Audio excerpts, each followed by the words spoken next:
The Texas Chainsaw Massacre. When people first walked out of the Texas Chainsaw Massacre in 1974, they were not just terrified. They were disturbed in a way horror rarely achieved before. The marketing had done its job brilliantly. This is based on a true story. Suddenly, Leatherface wasn't just a character. He was the guy you swore you saw lurking at the gas station on your last road trip. Audiences left theaters clutching their popcorn buckets, half convinced they'd just watched a documentary on rural Texas's worst Airbnb experience. But here's the truth. No chainsaw-wielding family ever terrorized rural Texas. Director Tobe Hooper did take inspiration from reality, but it's not what you think. The core of Leatherface's disturbing behavior, like wearing masks of human skin, was lifted from the crimes of Ed Gein, a Wisconsin weirdo from the 1950s who had a side hustle robbing graves and playing arts and crafts with human remains. Terrifying? Yes, but not the same as chasing screaming teenagers with a roaring chainsaw.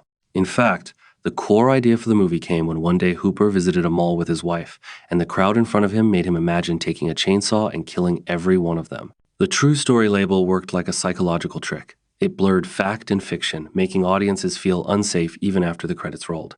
What's fascinating is how completely people bought into it. Many still believe Leatherface was a real, active serial killer. The chainsaw murders never happened. The family dinner scene, the meat hook, the frantic escape, those were pure invention, designed to shock and unsettle. And that's why the Texas Chainsaw Massacre remains one of the greatest cinematic lies ever told. Scary not because it was real, but because it convinced us it could be. The Blind Side. The Blind Side melted hearts worldwide with its story of Michael Oher, a homeless teen taken in by the wealthy Tuohy family, who then nurtured him into an NFL star. It felt like a miracle story of kindness and triumph, the kind of thing you want to believe in. But reality was far messier. The movie sold us Michael Oher as a football newbie, practically needing the Tuohys to show him which end of the ball to kick. Oher himself called BS on this, saying he was already slinging blocks like a pro before the Tuohys rolled up in their shiny SUV. Hollywood just couldn't resist the clueless giant needs saving storyline, because who doesn't love a good underdog montage? What's worse, years later, Oher revealed shocking details. He was never legally adopted. Instead, the Tuohys placed him under a conservatorship, which allowed them to profit from his life story, including the best-selling book and film. Suddenly, the feel-good movie started looking like a masterclass in exploitation. The real Michael Oher wasn't a helpless giant molded into greatness. He was a determined athlete whose story was reshaped to fit Hollywood's favorite narrative, the white saviors who rescue the underdog. The film gave us a heartwarming fantasy, but the truth? It robbed Oher of his agency and turned a complex reality into a one-note fairy tale. The Pursuit of Happiness. Few movies inspire like The Pursuit of Happiness. Watching Will Smith as Chris Gardner struggle through homelessness while raising his young son and then finally land a stockbroker job feels like the ultimate American dream. And yes, Chris Gardner is a real man, and he really did climb from poverty to Wall Street success. But Hollywood trimmed and polished the story until it gleamed, leaving out the uncomfortable details. For starters, that adorable toddler stealing your heart in the film?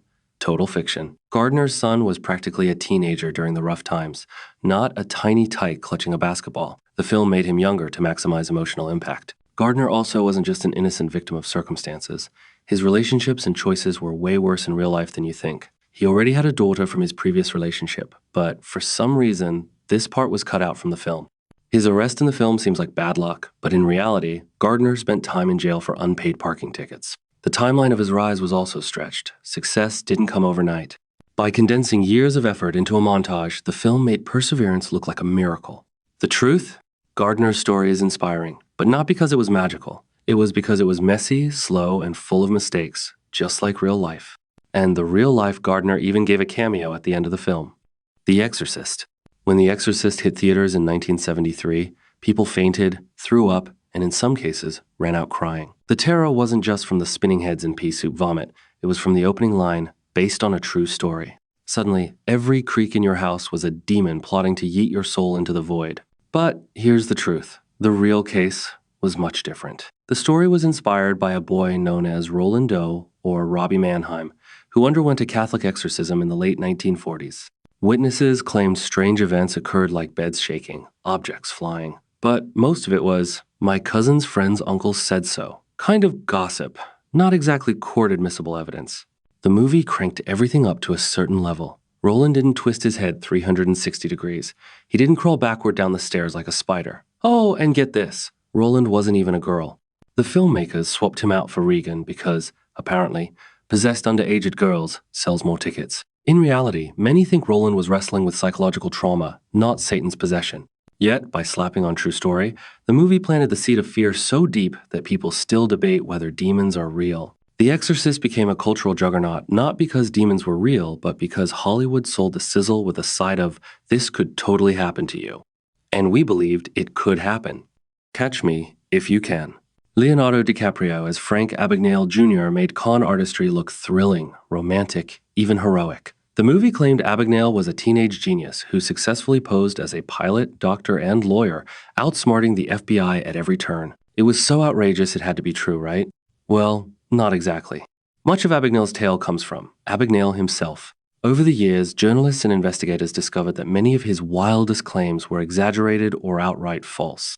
For example, there's little evidence he actually flew planes for Pan Am, nor that he performed surgeries or taught at a law school. The FBI agent who supposedly chased him, Carl Hanratty, is a composite character created for the film.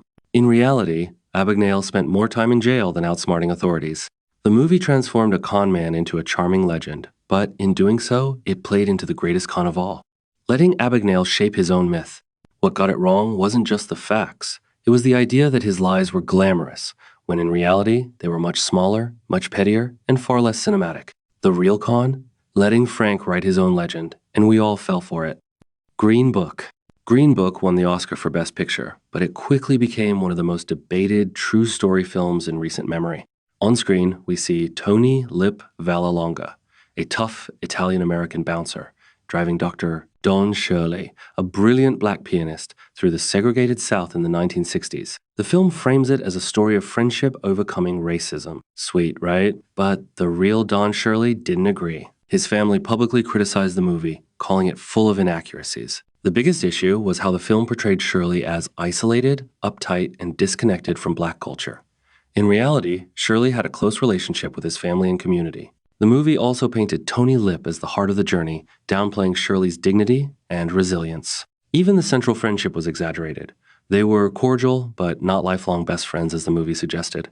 They didn't even share their numbers with one another. By simplifying racism into a road trip buddy comedy, the film glossed over the brutal realities Shirley faced. So, what went wrong? The truth got twisted into a shiny Oscar bait package, where racism is just a plot device for high fives and hugs. Green Book might make you feel warm and fuzzy, but the truth is not at all comfortable. The Imitation Game. The Imitation Game gave Alan Turing long overdue recognition, showing how he cracked the Nazi Enigma code during World War II.